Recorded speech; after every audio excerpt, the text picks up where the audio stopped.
A lot of the FinTech companies, they have really bright ideas. The idea you have to bring to a level of execution.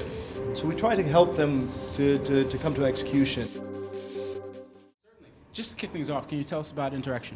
Sure. Interxion is a data center provider. It's a European data center provider from all the normal cities you would think about in Europe, from Stockholm down to Madrid and all the cities in between. We're a pure play in terms of we really do the bricks and mortar. And one of the things we focus on quite a bit is a strategy called communities of interest. And in London, we're a bit of a powerhouse in terms of financial services. We have a lot of the electronic trading, a lot of the prop shops, internationally as well, not just from Europe, but a lot of New York, Chicago prop shops, hedge funds, lots of points of presence in our data center as well. So what are some of the ways that your business is advancing FinTech? We look to help mentor FinTech companies, particularly in London, Switzerland, and Germany are the places, and France I should say, are the places we focused in the first instance. Some of the things we do is we give them space and connectivity to allow them to get up and start up and have a little bit of breathing space before to allow them to get clients. We also give them mentoring in terms of how to get through a process. Execution means actually selling into their clients, going not just impressing the CIOs of the world, but also getting through procurement, getting in through the regulatory and compliance part of financial institutions, etc. Why is FinTech such a hot topic these days?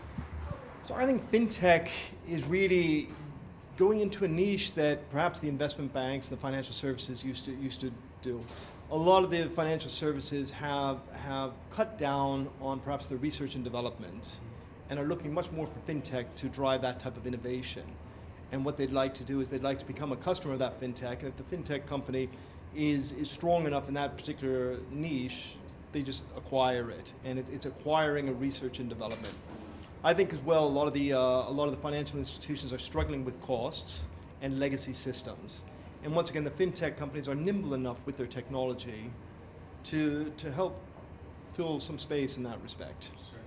And so, knowing all of this, what are some of the key takeaways that you've been able to kind of garner from today's event, or maybe further the conversation at today's event? So today's event has dealt a lot around robo-wealth management, and they were talking about bots earlier and the whole algorithms and artificial intelligence, which I think is fantastic. I like the perspective that they're looking at all of this new technology to facilitate business versus replacing. And I think that's a nice way of thinking about it, is that the machines are not going to replace the people per se, but it'll improve it, facilitate it, and they're talking a lot about a hybrid model.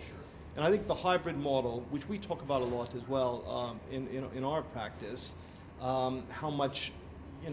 how technology facilitates better business at perhaps a lower cost.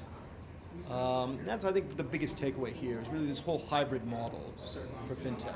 And in that hybrid model, does that create any difficulties with kind of systems overlapping, or does that not exist? I think it definitely, there might be the possibility of some systems overlapping, but what they try to do is they try to segment it well enough that the new FinTech, particularly with the robo-wealth management or the artificial intelligence, that actually just enhances the whole performance and perhaps alleviates the mundane processes that a human being would have to go through. And that's one of the bigger takeaways, once again, I would say from this conference today.